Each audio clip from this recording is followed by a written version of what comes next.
Hello, everybody. Welcome back to Read and Reread. I am Angelia, and today I am doing the Nonfiction Journey tag. This tag was modified by Hannah of Hannah's Books, and the tag began its life as the Shakespeare Journey. It turned into the Victorian Journey, and now it's the Nonfiction Journey. So thank you, Hannah, for updating the questions, and I'm going to put her video down below. And I was tagged by Roz of Scally Dandling About the Books and also by Alan at Big Hard Books and Classics. And I will put their versions of the tag down below as well. So thank you, Roz and Alan, for tagging me. And I've also seen a lot of really other good renditions of this over the past week or so. And you probably have too. But guess what? I'm making another one. So let's dive right into the prompts. The first one is, what was your first experience reading nonfiction? Well, like many people, I think it was reading books around the house that were not necessarily children's books, but that I was drawn to, coffee table books. I remember one called We Americans, and I found an image of that one, and it was just a compendium of all kinds of pictures and artifacts and historical bits about American history. I guess it had to stall out by the mid-70s because that's when I was reading it. And I love this one called The People's Almanac, which I've talked about in a previous video. And that was just all kinds of stuff. And I really loved all the things about paranormal activities and unsolved mysteries and some scary health and body things in there. And I don't know. I just had fun flipping through it. And at the library, I loved books about dog breeds, cat breeds, horse breeds, magic tricks. Those were my first experiences of reading a book that was for pleasure, but also to gather information. All right, number 2, has the reading of a work of nonfiction ever brought you to tears? I don't think so, because I'm not a book reading crier, and I kind of talked about that in the Victorian one. But a couple that I thought were particularly sad or poignant were, of course, The Diary of Anne Frank, which gets me every time. And also one that I read a couple of years ago that came to my mind when I saw this prompt was When Breath Becomes Air by Paul, I'll put his name up. And it was a memoir written by a young neurosurgeon who discovered he had lung cancer. And he was just in the process of, I think, finishing his residency, getting married, having his first child, and he had terminal lung cancer. He had never smoked. It was just sort of a mysterious, just a jolt of bad luck. And he had a couple of years there of treatment, and maybe it was going to work, maybe it wasn't, but and he was really interesting because he was an English major who then decided to go to medical school. So I found that rather interesting as well. But that was a book that my niece Amanda recommended, and it was a good recommendation. I really enjoyed it. Number 3, are there any people who have played a significant role in your nonfiction journey? Not really like in my past, but in my present. I would say in the past couple of years, all of the booktube community has had the biggest impact on me reading more nonfiction. And I'm talking about both viewing videos and hearing people talk about nonfiction on their channels, and also my own viewers who comment and leave me excellent recommendations. And by finding like-minded readers, maybe through the fiction, but then hearing about what nonfiction that they love, that really guided me towards some great selections and kind of also opened my mind to a lot of interesting pairings with topics and time periods and things like that. So I really feel like I've been encouraged to try a lot of new and different books, including those in the nonfiction area through BookTube. So thanks, everybody. Number 4, do you enjoy documentaries? Do you have a favorite? Is there a subject you'd like to see discussed on film? That is, what should Ken Burns film next? I have enjoyed a lot of Ken Burns series. Yeah, I do like documentaries. Some, let's see, some that I've seen in the past few years that I especially liked. Most recently was Last Call, which was based on the book by Elon Green, and that was about a serial killer that was picking up men in some gay bars in New York City, and it went unsolved for many years due to, well, it was a kind of a combination of incompetence and indifference in the community, in the police departments. Anyway, it's a very interesting book and movie.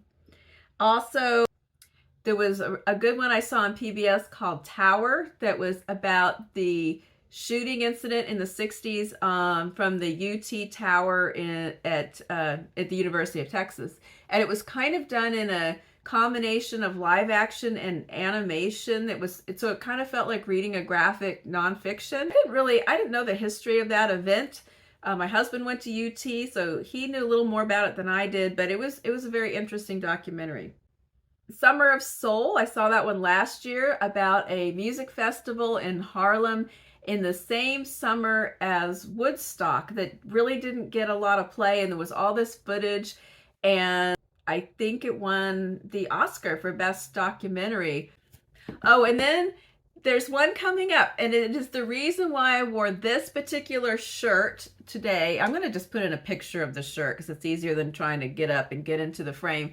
But I wore this Star Wars Christmas shirt today because there is a documentary. I saw a trailer for it the other day, and I got so excited. And it's called A Disturbance in the Force, and it is about the infamous 1978 Star Wars Christmas special.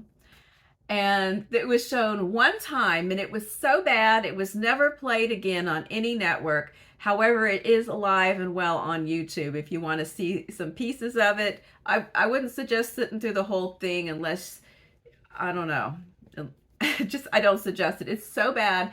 And I saw this when I was a kid. That one time it showed in 1978, I was about 12, and I was deeply disappointed. It was so atrocious. I was deep in the heart of my first flush of science fiction nerdery. I loved Star Wars and Star Trek and Close Encounters and Battlestar Galactica. And then this mess of a special came on and just offended all my sensibilities. And I asked my brother, I saw this trailer, I sent it to him, and I said, do you remember watching this? Because I am sure that you were sitting right next to me when this thing aired. But he's younger.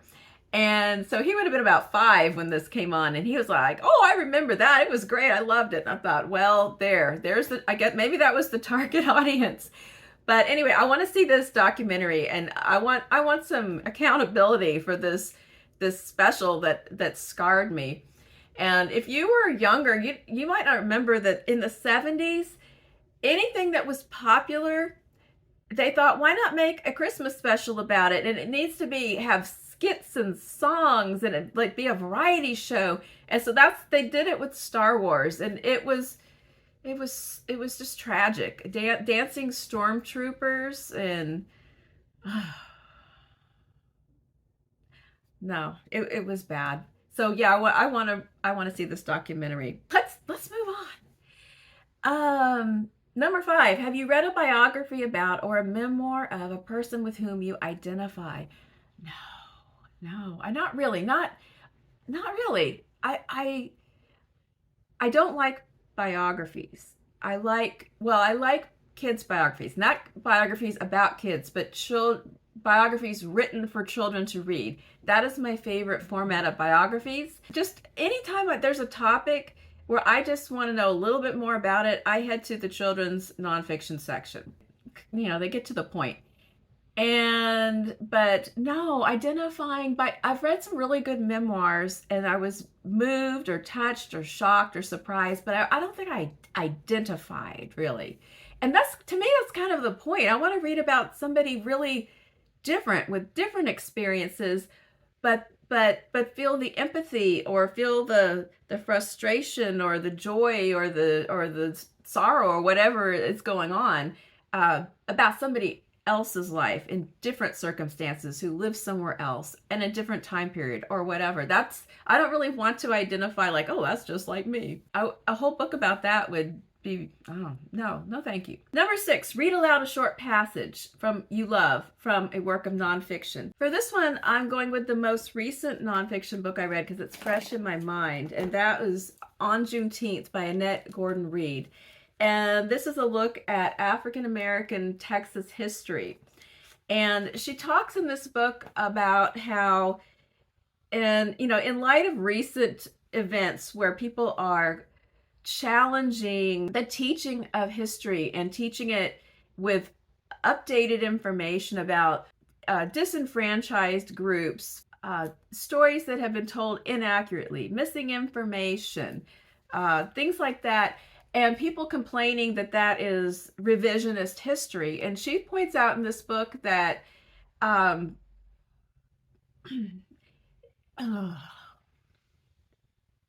really it's not, it's not the stories that have been mistold or with huge parts left out, that's the revised history, and people are trying to supply some additional perspectives and facts.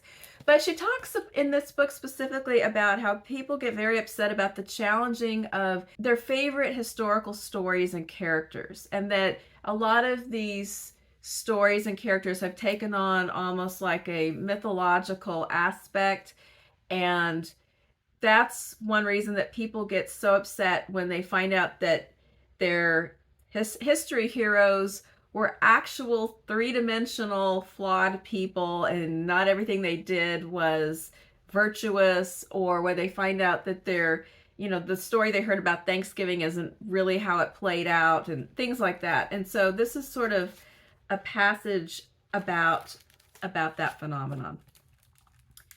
Origin stories matter for individuals, groups of people, and for nations. They inform our sense of self, telling us what kind of people we believe we are, what kind of nation we believe we live in.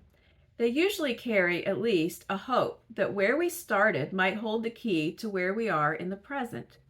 We can say then that much of the concern with origin stories is about our current needs and desires, usually to feel good about ourselves, not actual history. History is about people and events in a particular setting and context, and how those things have changed over time, with an understanding that those changes were not inevitable. Origin stories often seek to find the familiar or the superficially familiar, memory, sometimes shading into mythology. Both memory and mythology have their uses, even if they must be separated from our understandings about the demands of historical thinking. So I feel like that is kind of the theme of this whole book, and the theme of many of the challenges going on today about history versus collective memory and mythology. The fact that people don't like to be challenged in their comforting thoughts, or they feel that they're somehow being indicted as being responsible for what actually happened. So anyway, I found this was a good book, and I found that passage particularly memorable. Number 7, do any works of nonfiction intimidate you? Which ones and why? The big long ones. That's why I don't like those biographies, because no one ever writes a nice, concise 150-page biography of anybody, except for the children's writers. They write a nice, concise 32-page biography, and I am there for that. But I don't want to read an 800-page biography of anybody. I don't care how much I love or cherish that person. I'm just, no. Now, there are some longer nonfiction works that I do want to read that kind of intimidate me. The one that just won the Pulitzer Prize, I'm sitting here blanking out on everything about it, title, author, everything, but it is a history of indigenous people in the United States. But I heard about it when the prizes were announced, and I thought, oh, that sounds really interesting. And then I saw 600 pages, and I went, but then I found out my library has it. So I thought, well, maybe I could check it out and just read it gradually and keep renewing it until somebody else requests it. Maybe that would work. So yeah, length is what throws me off, and that's nothing new. Number 8, what tips would you give to people hesitant to read nonfiction? The kids' book tip that I already mentioned. and also just I use the library, browse. Part of what can make people hesitate, make me hesitate, is money commitment. So rather than go out and buy the nonfiction book that everyone's saying is so great, see if your library has it. No commitment. Check it out, try it out. Check out everything that people that you trust in have recommended and sample them. Go through, if there's a topic you're interested in, just figure out the Dewey number of that topic and check out what's in the library. Browse through the new release is a great place to do this, because it's going to have a few books out of all the categories, just the newest ones, and see what attracts your eye. I check out 1 million cookbooks, and every now and then I end up buying one of them because it's so good I want my own. But I check out tons of them all the time, and all kinds of random topics that just sort of catch my eye, and I'm not going to read the whole book, but every now and then I do. You never know. Number 9. What are your favorite works of nonfiction? So the way I want to answer this, I'm going to tell you my favorite one that I've read this year was How the Word is Passed by Clint Smith. And that was another book about African American history based on several locations in the U.S. that he travels to. And I really love how he infuses a lot of information and facts with his narrative of his personal experience visiting these places. And I learned so much from this book, and I never felt like it was long or lagging. I read it side by side with whatever fiction I was reading for a couple of weeks, and it really worked well. And I keep recommending it now. Some older ones, I looked in my shelves. I don't have a huge nonfiction section, but I looked for some, and I thought, if I was going to reread a nonfiction book, which is a very rare occasion, what would I want to read again? And here's a couple that I found.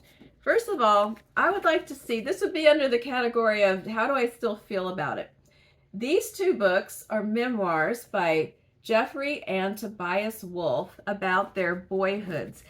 These 2 brothers had a big age gap, and when their parents divorced, Geoffrey went to live with his father, and Tobias was living with his mother.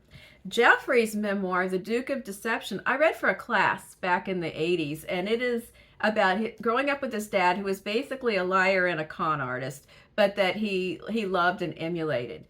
And then Tobias's book is more famous, This Boy's Life, living with his mother and his very difficult, abusive stepfather. That was made into a movie with Robert De Niro and, was it young Leonardo DiCaprio? Is that true? I'll have to double check, but it sounds true. And anyway, so that one is more widely known, but this is the one I read first, and I would be interested to read these again together and see what I think about them now, a couple decades later. But I still have them, so maybe that will happen. And then also another pair by the same author that I might read again is The Professor and the Madman and The Meaning of Everything, both by Simon Winchester, and both having to do with the Oxford English Dictionary. This one is a more general book about how the dictionary was first compiled and invented, basically. And this one about a specific, really unusual person who was a contributor of words and definitions. A few others that I want to just throw in there quickly that I don't have copies of with me, that jumped to my mind when I thought of what were my favorites. Well, of course, I already mentioned Last Call by Elon Green.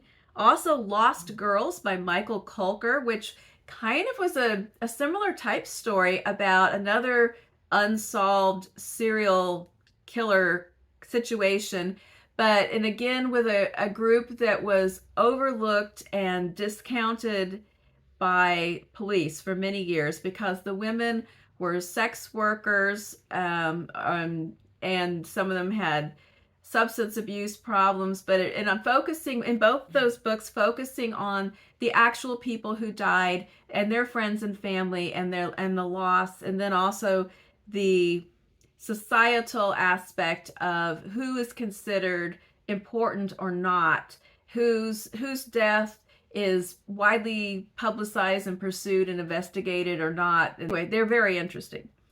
Also, and one more I want to mention was a book called After Visiting Friends by Michael Hainey. He's a journalist.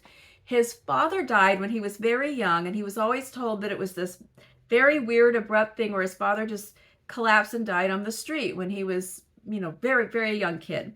And he always felt as he grew up, something was kind of missing in this story. And he grew up, his dad was a journalist, a newspaper journalist, and Hainey grew up to also be a journalist. And he began to apply his investigative powers to learn more about his father and his father's death. And the more that he uncovered, it began as a story to learn more about his father, but it ends up being a story about what he discovers about his very resilient mother. And that's all I'm going to say about that. But it becomes this very interesting mystery because he meets resistance from friends of his father's, his co-workers in the past, family members who don't want to share all the details of the real story. So that was another good one. Okay, I'm going to stop there. The last thing is to tag some people. But the videos that I already mentioned each had like a long list of tags, and I've seen this video has multiplied and borne fruit all about BookTube in the past week or so. So I'm just going to leave it out there. If you haven't done it and this sounds like fun, please make this video. And until then, I'll be back on Friday Reads. So have a great week, and I'll see you on Friday.